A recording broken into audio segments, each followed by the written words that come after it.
Hey everybody, welcome back to the Bourbon Note. I'm Ben, and today, got a list.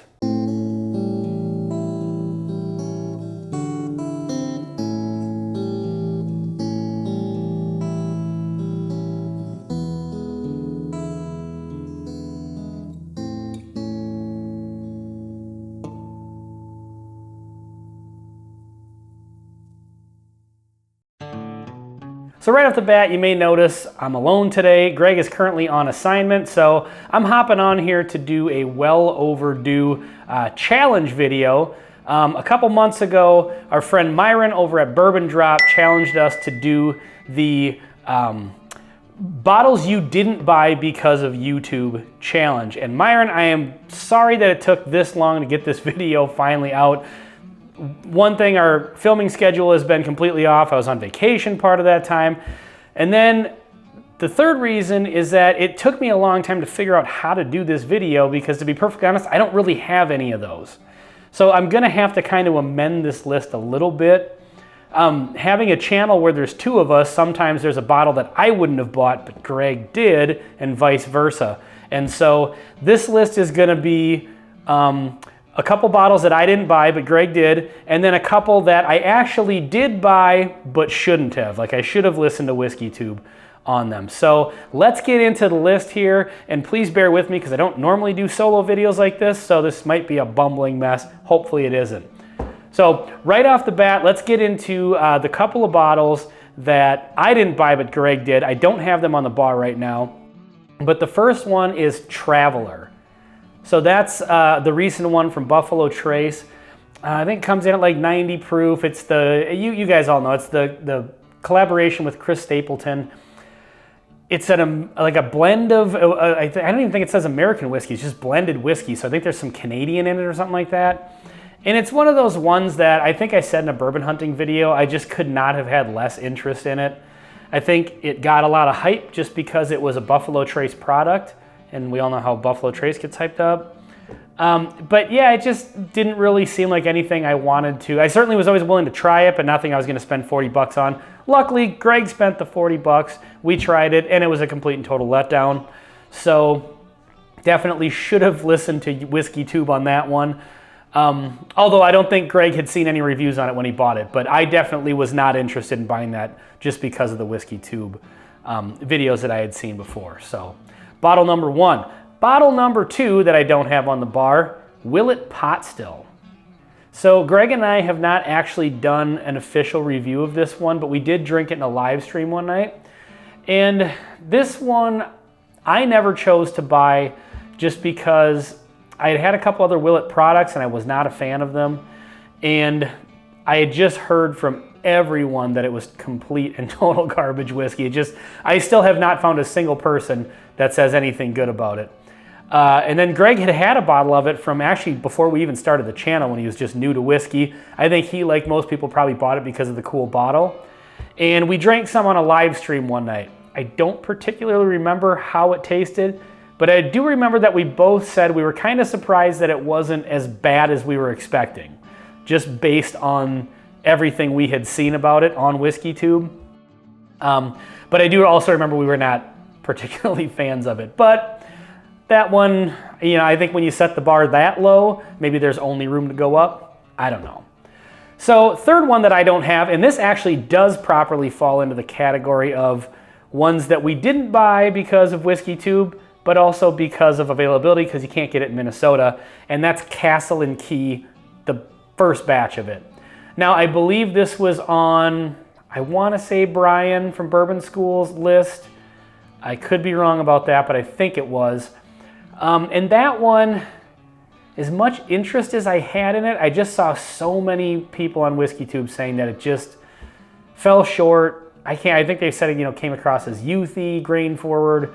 And so I think if I got a chance to buy that one, I don't know. If I bought it, it wouldn't be because of my general interest in it. It'd be more just, for the channel. Because that's another reason why this list was a little difficult for me, is like, even if a bottle gets bad reviews, I'll still typically buy it if I'm at least interested enough to get a review out of it. And so I don't know if that's a good thing or a bad thing. But so this one, I don't know. If I saw it at the $50, $60 price point, I still may be tempted, but I don't know. I would say it's definitely one I'm certainly not excited about, and I wouldn't, go out of my way to pick up a bottle just because there's been enough bad reviews. All right, so the last two, got a list of 5 here. I do have them here. So these would fall into the category of Whiskey Tube said they're bad. I got a bottle anyway. Whiskey Tube was right. And I wouldn't even necessarily say that these two are bad. They just didn't live up to, well, this first one, let's just bring it in. Bam. This is Chicken Cock. This one didn't live up to what the previous price point had been at this. This one was selling around here for like $60 to $70. When I first got into whiskey, and like even a couple years in, I always saw this one as kind of like a premium brand based on the price. And I was always a little bit interested in it. And then I tried it one time at a bar, and I remember being particularly underwhelmed by it. And then so I looked at some reviews of it, and a lot of people kind of said the same thing. It's fairly basic. I picked up this bottle a couple months ago for like $35. It was on sale. I was like, at that price point, I'll give it another chance. We'll get some content out of it. We'll throw our opinion out on the World Wide Web there about it. And even at the $35 price point, this was completely underwhelming. So everyone on Whiskey Tube was right about this one. Not saying I regret buying it, but there's just not a lot of purpose for me having this one. Again, it's all right, but it's very, very weak. It's just weak and flat to me. And looking back at the price point that it at least used to be at, definite no on that. So get that one out of the way. This last one kind of halfway qualifies for this list for 2 reasons. A, I didn't buy this. It was given to me as a gift, very generous gift.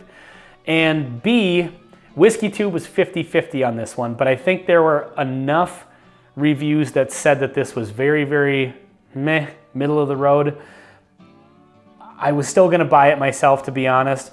And a friend of the channel, Greg Ahrens, bam, gifted me a bottle of Elijah Craig 18 year. Presumably to stop me from buying a bottle, because I had said I was looking for one. He's like, I've got 2. It's honestly not that great. I'll just give you one to save yourself the hassle and the expense of buying one, because this runs at like $130 MSRP. Hard to find it for less than $200 these days. But this one, some people really like this. Now it is a single barrel, and it's an 18-year single barrel. So I suppose over the course of 18 years, different barrels can vary probably pretty widely. And this is the only barrel I've had of it.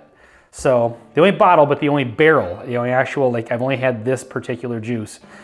And it's 90 proof, but at 18 years I was expecting more. And this comes across as a very basic 90 proof bourbon. And I was honestly dumbfounded that it was as basic as it was. I've had plenty of other 90 proof bourbons, like Eagle Rare. At least the bottles that I've had versus this particular bottle. Now again, this is the only one I've had, so there's probably better ones out there. Or even like a Russell's 10, honestly. Like this one was just, I don't know, it was just so profoundly basic. And I've gone back to it that many times, and I have never changed my opinion on it. So I'm happy to have it on the shelf. It's got good flavors to it. It's just weird that at the 18-year age statement, the 90 proof didn't hold up a little more. Greg and I often say a bourbon needs one of 2 things, either proof or age.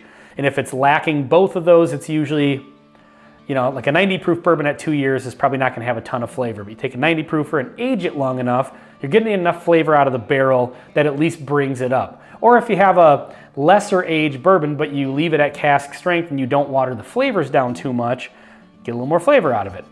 This one, I was expecting the age to hold up on it, and it just didn't. So anyway, well, that's my list. Again, Myron, I apologize that it took so long to get this list out, but hey, better late than never. Go subscribe to Bourbon Drop. Myron does a great job over there. And while you're at it, subscribe to the Bourbon Note too if you haven't already, and we will see you on the next one. Cheers.